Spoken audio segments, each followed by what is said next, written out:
Mesdames, Messieurs, bonsoir, voici les principaux titres qu'on va développer dans ce journal. Un an jour pour jour, Jacques Vitreuil fut arrêté. Je rappelle qu'il était l'auteur du vol du sac à main d'Adil Bouja, dont on a fêté les 1 an de l'événement le 14 mars dernier. Edgar Brassier et Jacques Vitreuil sont toujours recherchés par les autorités depuis 4 mois maintenant. On se demande tous qu'est-ce qu'Edgar Brassier a fait de Jacques Vitreuil, pour quelle raison l'a-t-il fait évader, l'a-t-il exécuté. Jacqueline Vitreuil sera l'invitée de ce journal. Explosion au siège FMI rue d'Iéna à Paris. Une assistante de direction qui est légèrement blessée a ouvert un courrier piégé. Un pétard serait à l'origine de cette explosion. Il y a 1 an jour pour jour, Jacques Vitreuil se fait arrêter dans une station essence à quelques kilomètres d'Aix-en-Provence, dont le pompiste a alerté les autorités. Petit rappel des faits, Yves Lassay.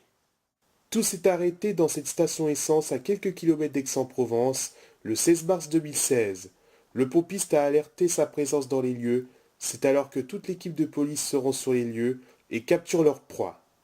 Jacques Vitreuil était également l'auteur du vol du sac à main d'Adil Bouja le 14 mars 2016 et a créé la panique dans l'agglomération marseillaise. Sa vraie adresse a été retrouvée le lendemain du vol. Comme le sac à main, une fête se déroule donc devant le bureau de tabac où s'est déroulé le drame. Le fait de repenser à cet événement, ça fait quelque chose 1 an après. Il a été incarcéré à la prison des Baumettes. Sa condamnation était de 10 mois de prison. Il devrait être au jour d'aujourd'hui libéré. Justement, 4 mois après son évasion, Jacques Vitreuil et son complice Edgar Brassier n'ont pas donné signe de vie, mais l'enquête est toujours en cours, mais aucune piste n'est privilégiée. Reportage, Michel Cassis, Daniel Donat et Eric Candeloro. 25 novembre 2016, on ne le connaissait pas encore, mais on a été malheureusement obligé d'entendre son nom qui a glacé tous les Marseillais, Edgar Brassier. Ce trentenaire a créé le pire drame que n'ait jamais connu Marseille. Le patron des 2 fugitifs dans l'entreprise où ils ont travaillé est indigné. C'est affreux de ne pas avoir un signe des 2 fugitifs. Encore Edgar Brassier, je m'en foutrais. Mais Jacques Vitreuil ne méritait pas ça. On n'a pas encore trouvé leur cachette, mais à force d'enquêter, on finira bien par les retrouver. Jacqueline Vitreuil est avec nous sur ce plateau, bonsoir. Bonsoir. Alors, ça fait 1 an déjà que votre fils n'est plus à vos côtés. Déjà, il est emprisonné et encourt la peine de 10 mois de prison. Bon, vous le voyez quand même au parloir, quelquefois. Mais en ce moment même, il est censé être libre car il a terminé sa peine, sauf qu'il n'a fait que 8 mois de prison. Il en est ressorti, mais dans des conditions pas très nettes. Il est en ce moment dans la nature avec un type le plus dangereux de la bande, Edgar Brassier. On n'a aucun signe de vie, on a perdu sa trace, on ne sait pas si Edgar Brassier l'a tué ou pas.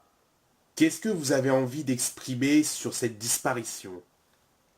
J'ai envie qu'il soit retrouvé sain et sauf.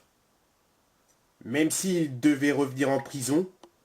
Au moins il sera vivant, en sécurité, et l'autre paiera ses méfaits. Vous ne vous êtes pas attendu à cette évasion? Non, car la dernière fois que je l'ai vu, c'était en octobre dernier, lors d'une visite, et il m'a dit qu'il n'avait plus que 2 mois à faire et il sort.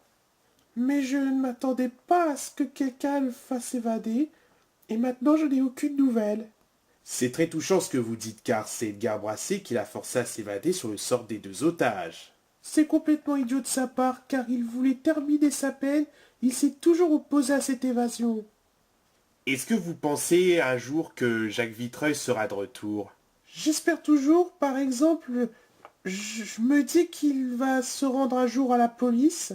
Surtout que d'entendre cette histoire de la fusillade dans le lycée, ça m'a rappelé le 25 novembre dernier.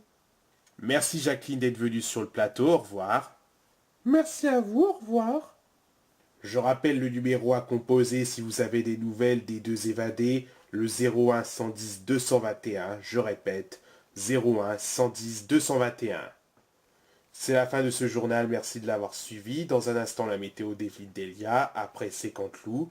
Demain, vous retrouverez le journal de 13h avec Jean-Pierre Pernaut et le journal de 20h avec Claire Chazal. Très bonne soirée, au revoir.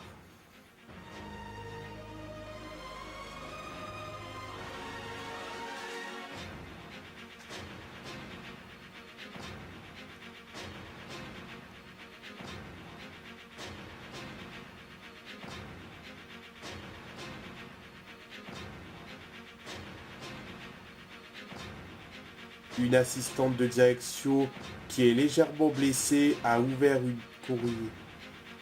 Non, un courrier, excusez-moi, pardon. Coupé.